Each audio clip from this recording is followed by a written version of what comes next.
Hello. Thank you guys for having me today. I'll be filling in for Caroline today, obviously. So I'll have a brief remarks here, and then we'll get to your questions. As you know, over the weekend, the president announced this Project Freedom, and the goal of it is to, frankly, if you want to talk about it, it's to rescue like almost 23,000 civilians from 87 different countries that are trapped inside of the Gulf and left for dead in the Persian Gulf by this Iranian regime.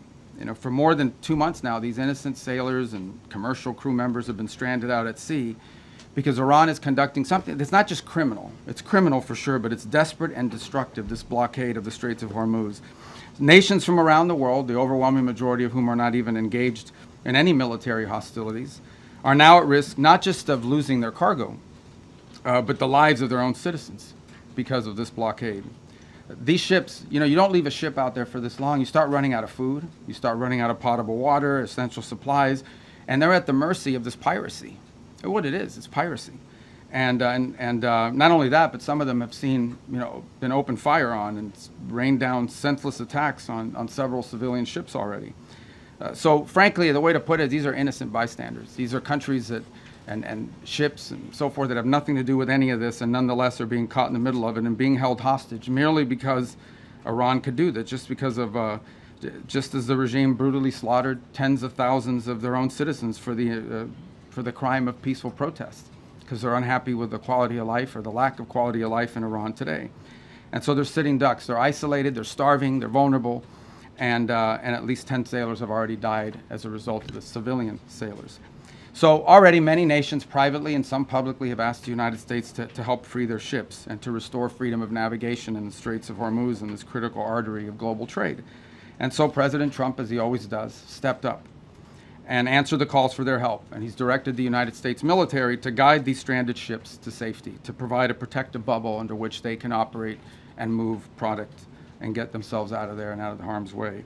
And this is the first step towards reopening the strait and bringing this regime's last-ditch act of economic arson, bringing that to a close.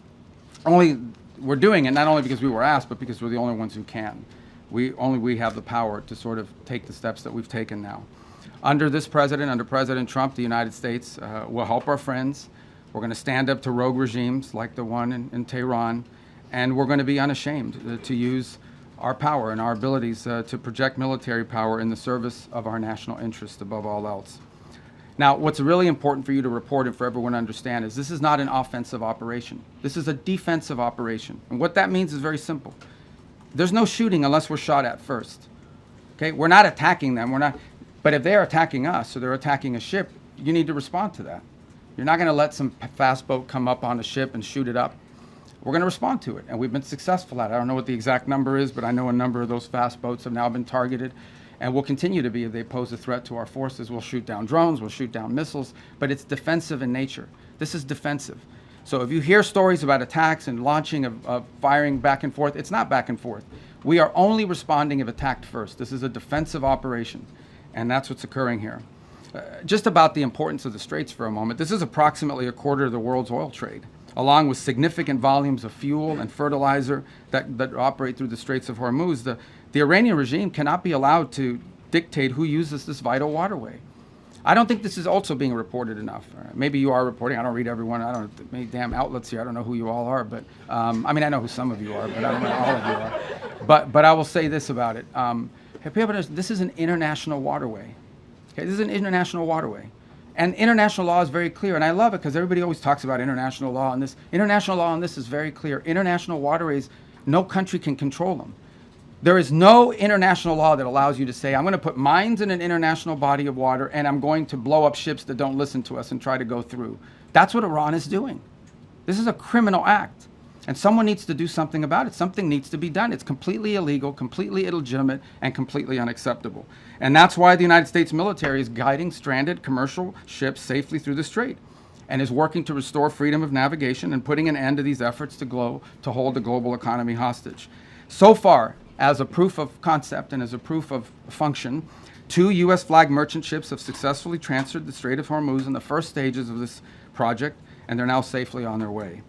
The U.S. military is deploying the necessary assets to extend this defensive umbrella over commercial shipping. But there should be no mistake. And as I said this already, this is a defensive operation. I want to reiterate that point. This is important to understand.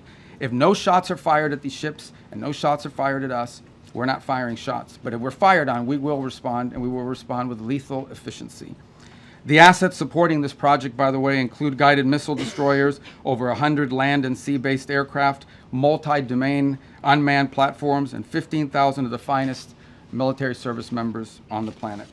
These forces have already destroyed, as I told you earlier, I thought it was 6, it's 7 Iranian fast boats that failed to heed our warnings. And by fast boats, we're talking about, some of these things look like Boston whalers. Okay, so these are not like Navy ships. But nonetheless, they come fast at these boats, try to swarm them, try to harm them. We're not going to let that happen. So 7 of them now sit at the bottom of the sea, along with, by the way, the rest of Iran's Navy. That's where you can find their Navy today. And we're going to continue to systematically clear this passageway through the straits to restore freedom of navigation. Now, while this project steadily progresses, Operation Economic Fury, continues to impose maximum pressure on the Iranian regime and what remains of their already frail economy. Today, inflation in Iran is 70%, and their currency is in total and complete freefall. U.S. sanctions enforcement is stepping up. It's moving in lockstep with the naval blockade to degrade Iran's capacity to generate, to move, and repatriate revenue. It directly targets the regime's primary revenue lifelines. The blockade alone is costing Iran as much as $500 million a day in lost revenue. 90% of total Iranian trade has been halted, causing permanent damage to Iran's oil infrastructure as wells are forced to shut in. Again, all of this is in response to their piracy. Okay, it cannot be that you have these straits and they blow up any ship that moves and the only ships that get to go through are theirs. You can't have a situation in which the straits are closed to everyone else, but they benefit from the piracy. That can't happen. That's why the blockade is in place, and that's why these sanctions are crippling them. Any foreign financial, and by the way, Treasury is now identifying and cutting off every dollar of revenue that's flowing to this regime. And so, look, any foreign financial institution or commercial actor that enables Iran's sanctions evasion is going to face secondary sanctions exposure and a loss of access to the U.S. financial system. As President Trump has said, and the facts clearly bear out, the United States of America holds all the cards. There is no scenario here in which if they decide to join a ladder of escalation, they wind up getting the last say. But our preference is for these straits to be opened to the way they're supposed to be opened, back to the way it was. Anyone can use it, no mines in the water, nobody paying tolls. That's what we have to get back to, and that's the goal here. Every day the conflict continues, however, our leverage on Iran will continue to increase, and their position will continue to weaken, especially as the blockade really begins to bite in conjunction with the sanctions. So, look, the time's come for Iran to make a sensible choice.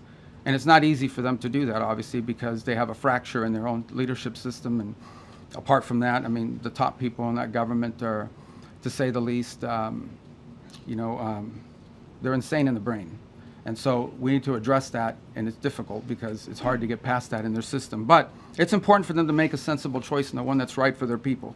The president, our president, has proven time and again that his preference is peace. But Iran must accept the reality of this situation and come to the negotiation table and accept terms that are good for them, but ultimately good for the world. The diplomatic path, if there's a real diplomatic path, I'm not sure there's going to be one, but if there's a real diplomatic path and we continue to explore it, Steve and Jared are working on that very hard. If there is one there, it could be one that leads them to reconstruction, to prosperity, and to stability, and to not posing a threat to the world. The alternative is growing isolation, economic collapse, and ultimately total defeat. I know what the right choice is for Iran. I hope that the people over there making decisions will make the right one. The last point I would make, and it really is important for them to understand this, is they really shouldn't test the will of the United States, at least not under President Donald Trump. He has proven time and again that he will back up what he says. And if they test him, ultimately they will lose. The hard way, the easy way, the long way, the short way, they will lose. And with that, it's time for your questions. So, Catherine, why don't we start with you first? Hi, Catherine Herridge. I'm an independent journalist. Secretary Rubio, have you seen any recent indications that Iran is willing to give up its nuclear weapons program that is credible, verifiable, and that would lead to an immediate de-escalation? Well, look, this is a long-standing problem for them, right? I mean, they have wanted, they have always said they don't want a nuclear weapon. That's because they've always said that, they just don't mean it. And why do you say, well, how do you know they don't mean it? Well, we don't mean it because they're doing all the things, and historically have tried to do all the things that you do if you want a nuclear weapons program. For example, they innovate and try to innovate long-range delivery missiles that now, in some cases, are capable of reaching much of Europe. They build these large underground centrifuges for enrichment activity. There are countries in the world that are involved in the enrichment business, but these guys do it in mountains and in caves and in hiding. They've always had secret components of their nuclear program undisclosed to the world. And we know for a fact that they retain highly enriched uranium at 60%, that they did so. And that has no civilian use, none, zero whatsoever. So they have an opportunity here to agree to something that will make it clear that they're not interested in a one thing is to say we don't want a nuclear weapon. Another thing is to do the things that prove you don't want a nuclear weapon. By the way, if what Iran wants is a civilian nuclear program for power plants and stuff like that, there are a lot of countries in the world that have that, and they don't enrich. They import the enriched material. You know, they could have that if that's what they wanted, but they're not acting like that's what they wanted. They're acting like they want a military, nuclear program. That's unacceptable. So that's the process we're engaged in now. To create, that's the object of this diplomacy, is to come up with some level of understanding about what are the topics that they've agreed to negotiate on. We don't have to have the actual agreement written out, and one day this is highly complex and highly technical. But we have to have a diplomatic solution that is very clear about the topics that they are willing to negotiate on and the extent and the concessions they're willing to make at the front end in order to make those talks worthwhile. That's what Stephen Jarrett and the whole team is working on, and I hope to have good news on it. That's the outcome we would prefer. That's the outcome we would have preferred a year ago. That's the outcome I think most of us would have preferred a long time ago. But that's not the option they've given us given their activity. All right, there's no way I can figure out who to call on. I'm just going to press right in the middle, right there, you right there, yeah. Right in the back row. Thank you, Mr. President. I'll go to you next. I can't get everybody. All right, go ahead. Thank you, Secretary Rubio. Keep going right. Welcome to the White House. What's that? Talking to me, sir? Yeah, to you, yes, sir. Thank you. I have two questions on two separate issues that come Do under... they get two questions for these? Two questions. There's a lot of people in here. That fall under your umbrella. All right, well, you can ask me two questions, I'll give you one answer. Go Thank ahead. you very much. I appreciate And I'll pick the one I like better. Thank you, Mr. Secretary. The first has to do with the blockade. There are lawmakers from both parties who claim the blockade is an act of war. What do you say to that? And my second question has to do with the fuel embargo of Cuba. How long, Mr. Secretary, will that last? Okay, two things. All right, good. I'll answer both your questions because I like the second one too. The first one on the blockade. And so why do we have a blockade? We have a blockade because they shut down the straits. So I don't know which members of Congress you're talking to, but here's what I would ask them. I would ask everybody here. It's very simple. These guys have shut down the Straits of Hormuz. This is what Iran is saying. We will shut down the straits. No one can go through. No country in the world can go through unless we allow you to go through, and you have to pay us. But our ships can go through, meaning the Iranian ships, as much as they want. That's crazy. Who would agree to that? So how are we going to have a situation where they get to close the straits to everybody, and the only people who are allowed to go through there 100% without paying anything are the Iranians? If you do that, they'll keep the straits closed forever. They're trying to make this some new normal. Okay, under no circumstances can we ever allow them to normalize the fact that they get to blow up commercial ships and put mines in the water. So the response to that is we're going to blockade your ships. If everyone's ships are not getting out, your ships are not getting out either.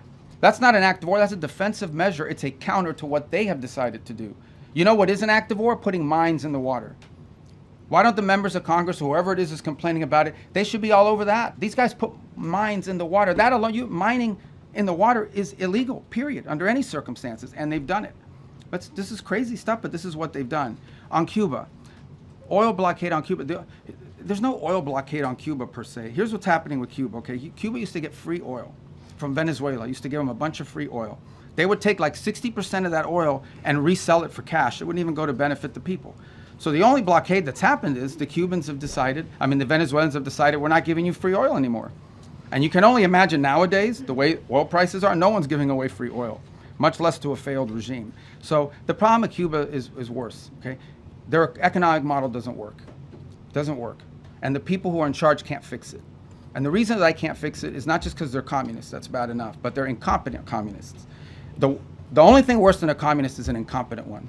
And that's what, so incompetent communists run that country, they don't know how to fix it. They really don't. And we have 90 miles from our shores, a failed state that also happens to be friendly territory for some of our adversaries. So it's an unacceptable status quo.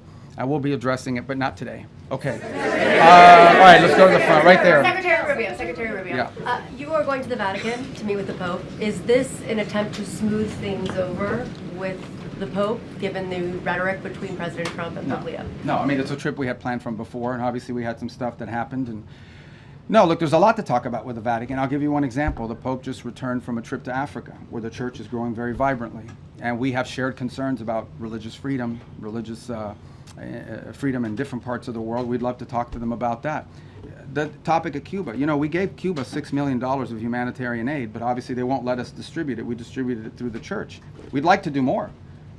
We're willing to give more humanitarian aid to Cuba, by the way, distributed through the church, but the Cuban regime has to allow us to do it. They won't allow us to give their own people more humanitarian aid, and we're willing to do it through the church. So there's a lot to talk about. And the president recently said that the Pope is endangering a lot of Catholics as a result of his rhetoric around the Iran war. Is that a sentiment Well, I you don't agree think that's with? an accurate description of what he said. I think what the president basically said is that Iran can't have a nuclear weapon because they would use it against places that have a lot of Catholics and Christians and others for that matter. It goes back to the central point. I think the president, without trying to speak for him, but I think I can characterize it this way. He doesn't understand why anybody, leave aside the Pope, the president, and I, for that matter, I think most people, I cannot understand why anyone would think that it's a good idea for Iran to ever have a nuclear weapon. Look what they're doing with the Straits right now. They're holding the whole world hostage. They have these sailors, you know, on commercial ships that are going to starve to death out there. They don't care. They don't care that this is melting down the economies around the world, even of their own allies. This is what they're doing with the Straits. What do you think they would do if they had a nuclear weapon?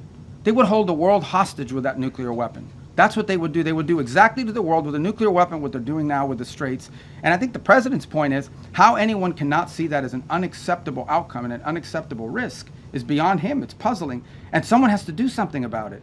The difference between this president and like the 6 presidents that preceded him were that he's the only one that's actually been willing to do something about it. Everyone says Iran can't have a nuclear weapon, but you got to do something about it at some point.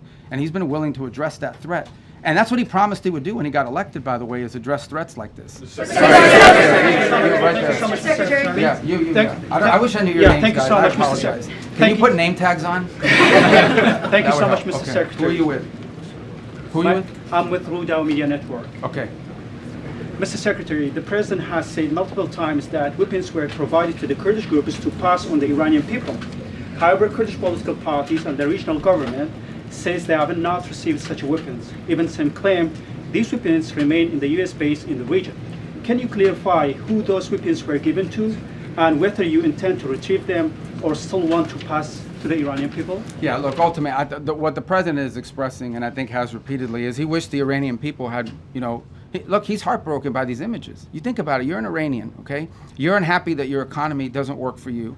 You don't have freedom. You don't have an opportunity to express yourself. You know, you've got friends that have been shot in the head because they're out protesting. And it's heartbreaking to him to see that these people are abused in this way and have no measures to take against their own government as a result of it. By the way, this goes back, if you guys remember the protests in 2009 where they slaughtered people in the street.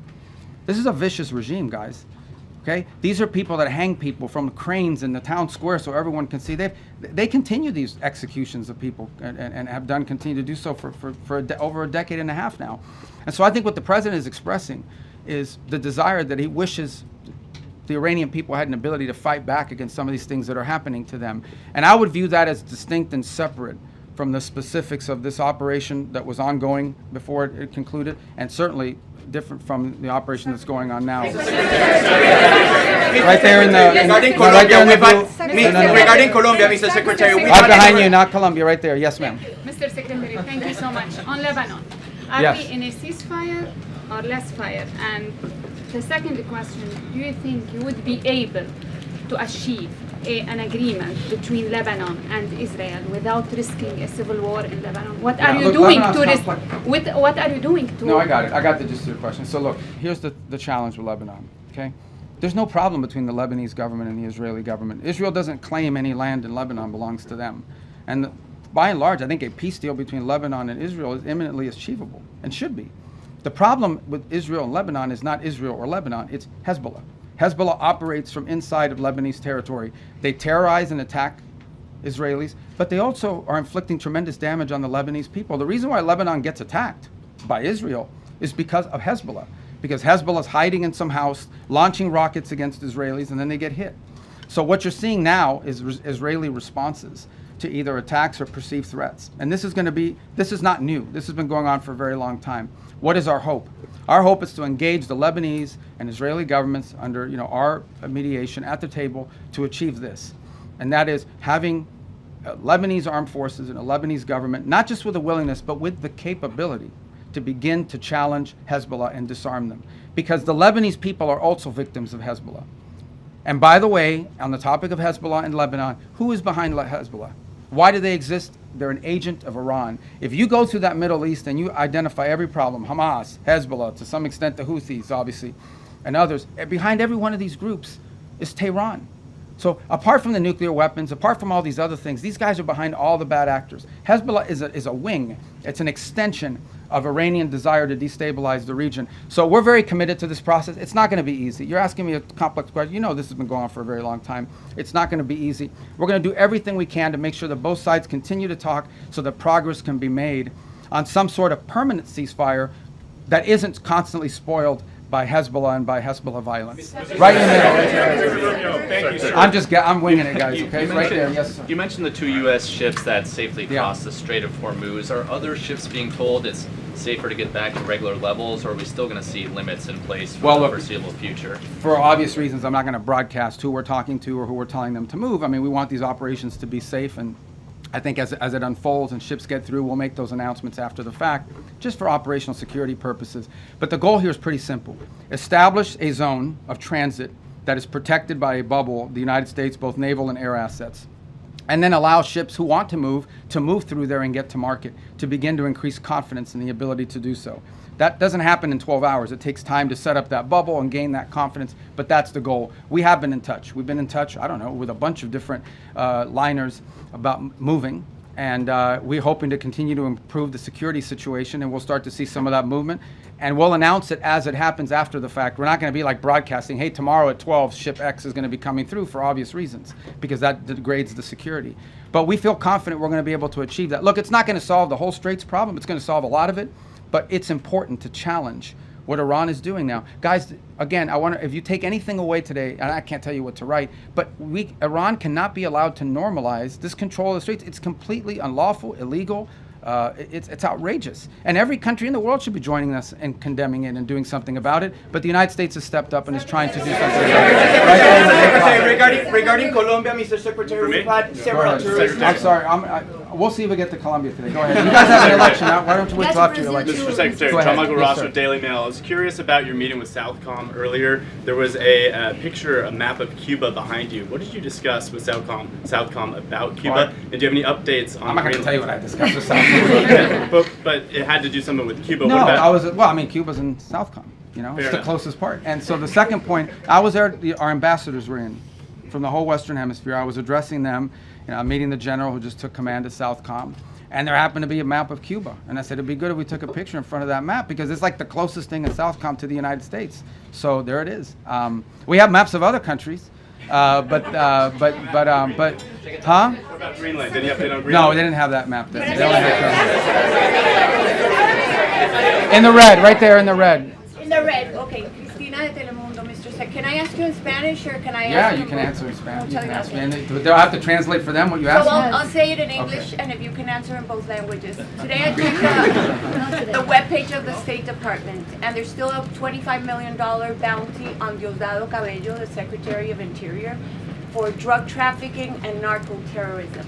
I was wondering if that has been put on hold, or if you're negotiating with President Delcy Rodriguez to turn him over. I don't have any updates for you on that. The website is what it is, and that's where it stands. That policy hasn't changed. But guys, let's be mature here a little bit. I'm not going to tell you about what we're talking about with the leader of these countries. El Departamento de Estado sigue considerando a Diosdado Cabello un narcoterrorista y un narcotraficante, como dice en la página del Departamento de Estado. La política de Estados Unidos en ese tema no ha cambiado, y cuando cambie te dejaremos saber. The politics of the United States on that, the policy of the United States on that topic hasn't changed. When it does, obviously we'll inform you, but I don't have any news for you on that today. Right there in the green. I'll get to you. Are you guys all the TV people? Yeah. All right, go ahead. I'm sorry. Go. I'm learning. They gave me a little map. I don't know where I put it of the people here. Some of you had like red X's. I'm kidding. No, it's not true. Go ahead. Thank you, Mr. Secretary. The average price of gas in the country right now is $4.50. Do you have a thought on how long Americans are supposed to kind of accept this? Do you think it will affect Republicans' majorities in the midterms? Well, I'm not going to speculate on the politics of it. You can tell me. I mean, look, it's obviously being driven by global events. That was true during the Russia-Ukraine war as well, where you saw that come up. It's look, we don't benefit from the Straits as much as other countries. I don't know if you've seen what the gas prices are like in other parts of the world that are really suffering big time. So we're very fortunate that the United States, I believe right now, is like the world's largest net exporter of oil and natural gas as a result, not because of this war, but because we have this capacity. So we've been insulated to some degree. We're obviously still vulnerable to some extent to global prices, and so, but in the end, I mean, we're more insulated than other countries, even though that's not welcome news to Americans that are paying more at the pump, no doubt about it. And it certainly is one of the circumstances of it. There are people that were predicting would be much higher at this point, but we're not taking that for granted. Suffice it to say that think about it this way. Everybody needs to think about it this way. If Iran had a nuclear weapon and they decided to close the straits and make our gas prices like $9 a gallon or $8 a gallon, we wouldn't be able to do anything about it because they have a nuclear weapon. And a nuclear-armed Iran could do whatever the hell they want with the straits, and there's nothing anyone would be able to do about it. And that's one of the many reasons, apart from like the massive loss of life in a nuclear strike, why Iran can never have a nuclear weapon. I mean, so this is an example of, if they had a nuclear weapon, they closed the straits and they would tell the world, what are you going to do about it? We have a nuclear weapon, we can attack you with it. That's the world none of us want to leave behind. It won't happen under this president's watch, but some future president and in the future Americans will have to deal with this. So just one more example of why these guys can never be allowed to have a nucler weapon. Right there, in the black. Right, you in the black, yes ma'am. Thank you, Mr. Secretary. Where you? No, right there, you. I know you both are wearing black. Thank you. She's closer. No, you don't have black. You have blue on. I'm colorblind, but I know blue and black. Thank you so much. Right there, yes, ma'am. No, you. The first one I called on. Thank you, Mr. Secretary. Thank you. This is chaos, guys. Go ahead. Welcome to the White House. You've long been a leading voice on human rights in China, and so including religious persecution and forced organ harvesting. So President Trump prepares to meet Xi Jinping next week. Do you expect human rights concerns to be on the table? Or well, we always raise those issues, and they remain true. And I think we've proven in some cases it's most effective to raise them in the appropriate setting. But we always raise those issues. They're important to us, among with others, of course. But those issues remain prominent in our view and in our conversation about these things. And we'll continue to raise them in the appropriate forums. All right, let's get to the front. These guys are going to get mad. Go ahead, I'm sorry. Thank you, Simon Kelly, Associated Press. You mentioned earlier that some countries have privately and publicly indicated their willingness to help with Project Freedom. Can you say how many have reached out to the U.S. with the offers of help, and what kind of capabilities? Well, thank you for your question. That's a good question. I mean, multiple countries have said we got to do something about it and fix it. Is it like dozens or single digits or more than 100? Or? I don't know. I don't put a number on it. I would just tell you that here's what I would say about it. The capabilities is the issue. Okay, a lot of countries would love to do something about it. They don't have a navy, right? Or they can't get there in time, or they can't. Others, are less. That some unfortunately do have a navy are saying, oh, we'll be involved, but we'll be involved after it's over. Well, after it's over, it's kind of like that makes sense. So, we'd like to have it. Now, there may be some utility in a post, closure mission. I'm not downplaying that, but I think that's been the challenge. But there are other ways they can help, unique ways that they can help. And I don't want to get into who these countries are for obvious reasons, because they are prepared to help us in certain ways, but maybe don't want that publicly disclosed for no other reason than it impact a foreign policy. It could have some domestic ramifications. But ultimately, I don't want to mislead you. The primary responsibility for this Project Freedom is on the United States, because we're the only country that can project power in that part of the world the way we're doing now. We're the only ones that can do it, and we're going to do it as a favor to the world. Understand this. This is a favor to the world because it's their ships that are stranded. It's their fuel supplies that are stranded. By the way, it's there's humanitarian aid destined for different countries in the world that's stranded in the Persian Gulf right now. It's the fertilizer that they need for their food and crops that's stranded in the Persian, not our fertilizer, their fertilizer. So we want to be helpful, and that's why the president stepped forward, because we're the only ones that can. Frankly, we're the only ones that can. Mr. Secretary, on the rising oil and gas prices, the president has said that this is a small price to pay for getting rid of a nuclear weapon. But 10 weeks in, are we any closer to getting rid of Iran's nuclear material? Yeah, but look, here's the way to think about Iran, and this is what I described at the very beginning of this. What was Iran's plan? You have to understand what their plan was. Their plan was they were going to build this conventional shield where they would have so many thousands of missiles and drones and rockets that they couldn't be attacked. And behind that conventional shield that they were trying to build, they would then break out and do whatever they wanted with their nuclear program.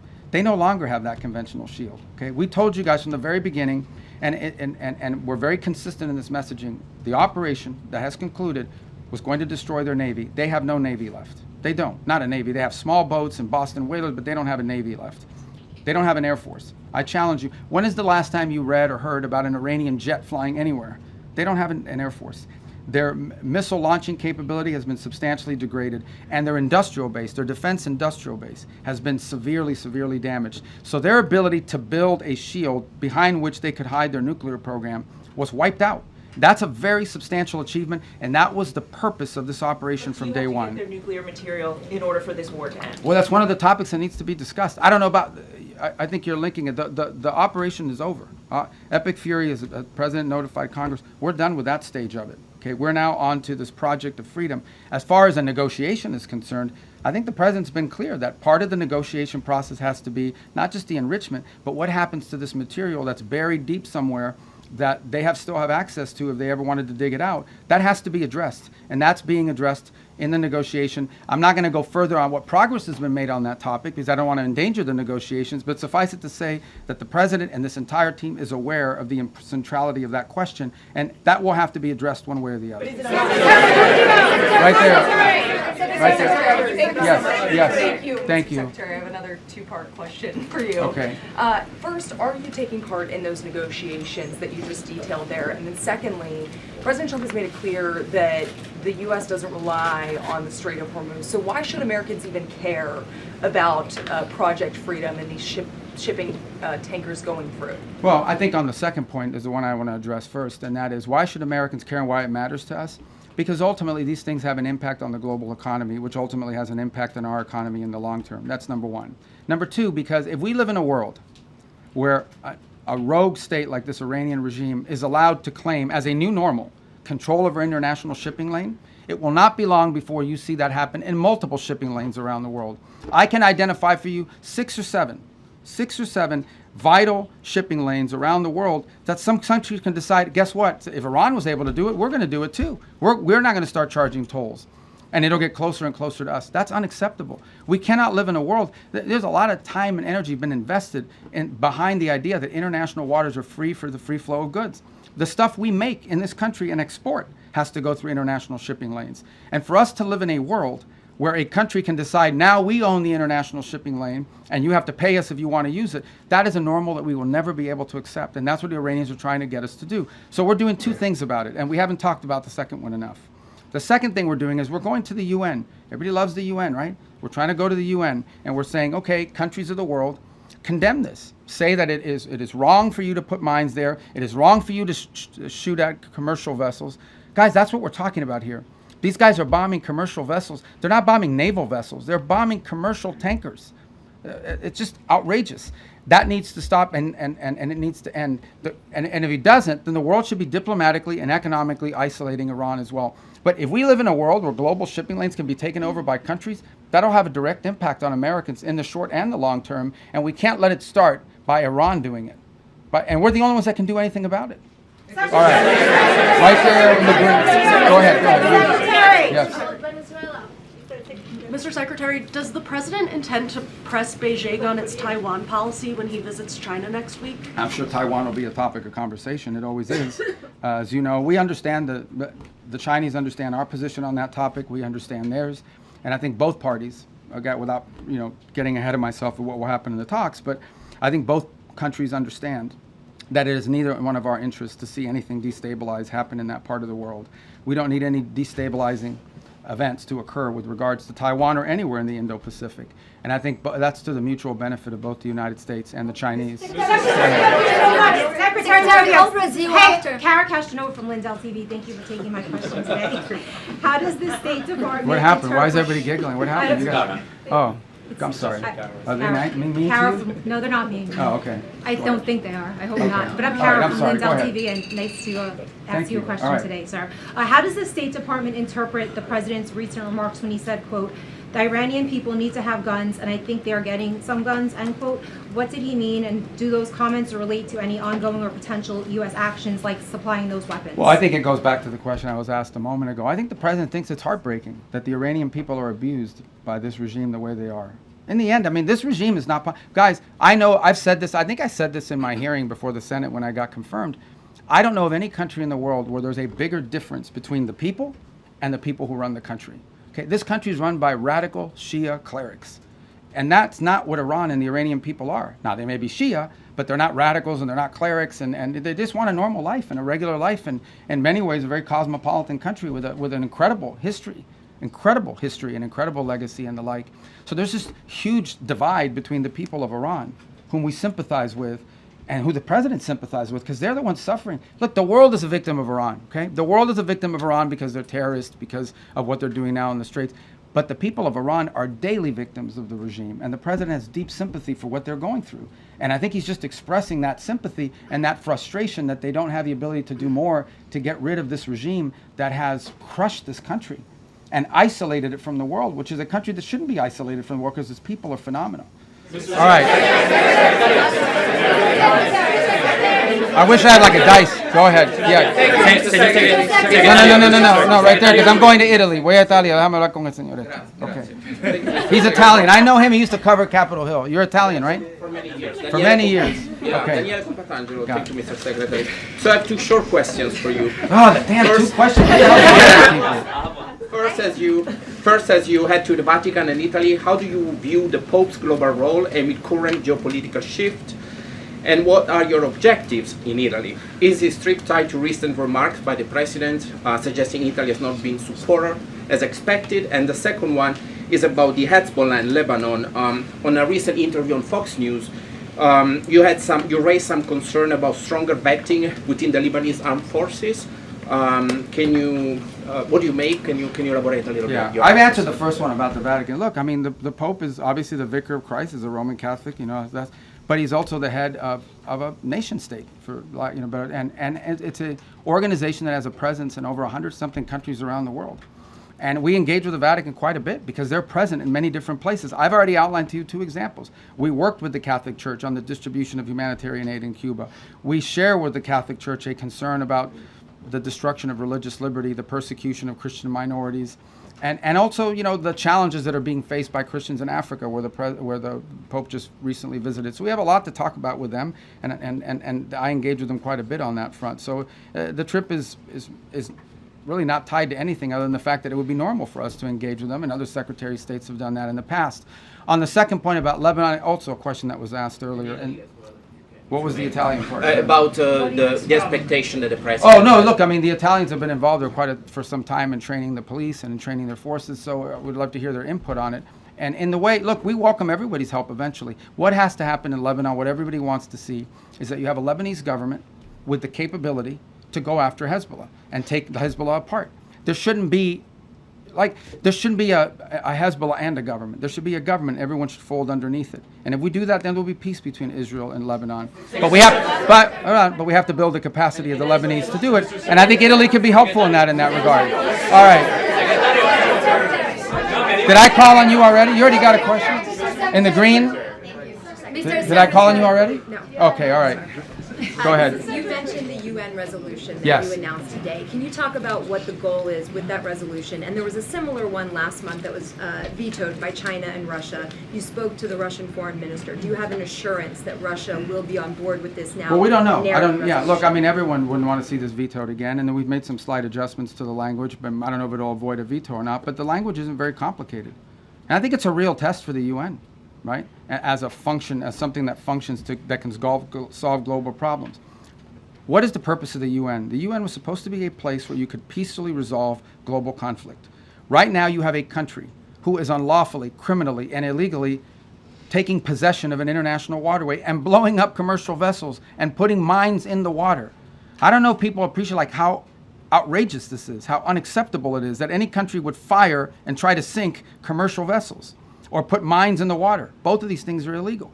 And so we're going to take it to the UN, and we're going to give it another chance to be a forum in which we're not even asking people to commit troops to the region and help blow up the Iranian boats. All we're asking them to do is to condemn it, to call on Iran to stop blowing ships, to remove these mines, and to allow humanitarian relief to come through, because there's humanitarian aid that's trapped. That's it. This is a very modest request. And if you're telling me that the international community and hundreds of countries cannot rally behind that, then I don't know what the utility of the UN system is if it can't even solve something as straightforward as that.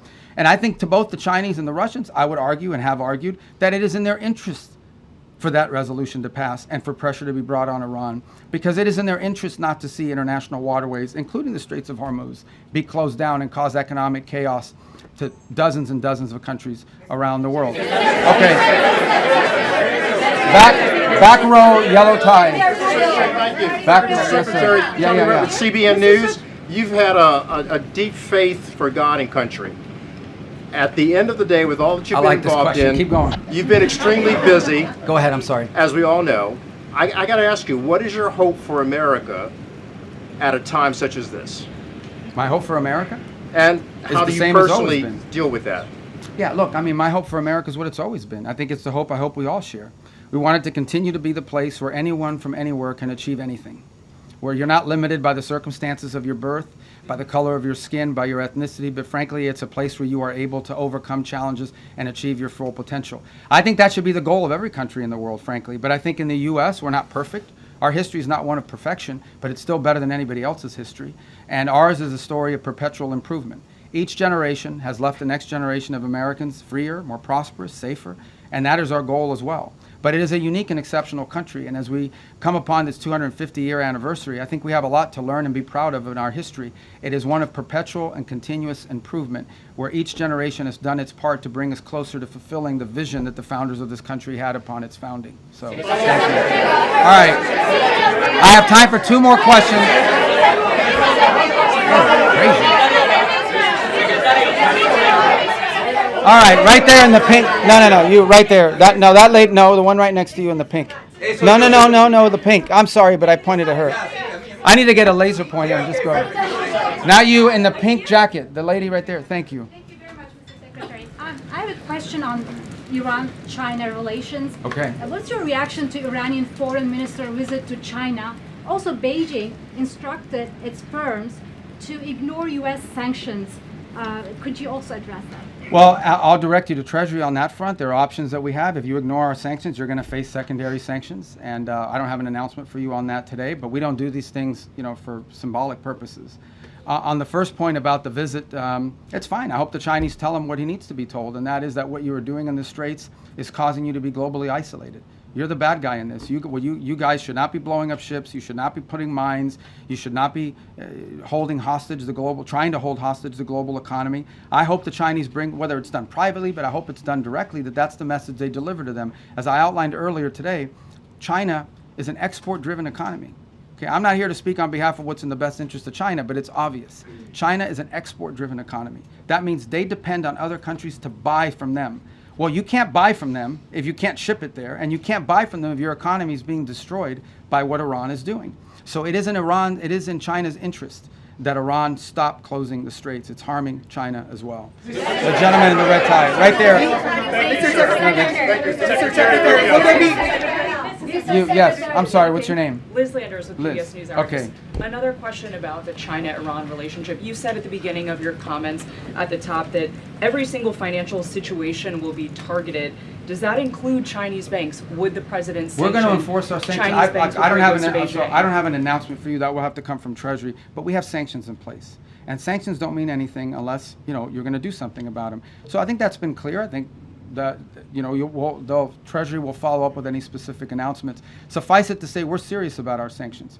Then a cost needs to be imposed on Iran for what they are doing. Otherwise, if they get away with this, guys, if they get away with pulling this thing off without paying a price for it and backing down, you're going to see multiple places around the world where other countries are going to be tempted to do the same. This is unacceptable.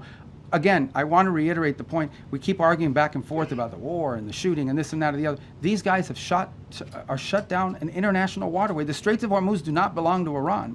They don't have a right to shut it down and blow up ships and lay mines. And that's what they've done. That needs to be addressed. Otherwise, and it cannot be normalized. Under no circumstances can we live in a world where we accept, okay, this is normal. You have to coordinate with Iran. You have to pay them a toll in order to go through the Straits of Hormuz. Not only is that unacceptable in the Straits, you're creating a precedent that could be repeated in multiple other places around the world. The whole world should join us in this condemnation, and the whole world should join us in doing something about it, by the way. It shouldn't just be us. We're hoping to get countries. We're going to give them a chance to do something about it at the United Nations. All right, my last question.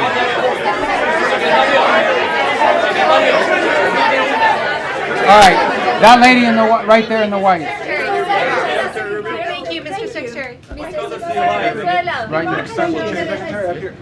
Well, okay, hold on, stop this up. Go ahead. Okay, I'll do two more and then I gotta go. You're in the back. Yeah, go ahead. Iran has shown what? Okay. Iran has shown that it's been able to withstand a lot of pressure, and yesterday President Trump has said that they may run out of oil storage in 2 weeks.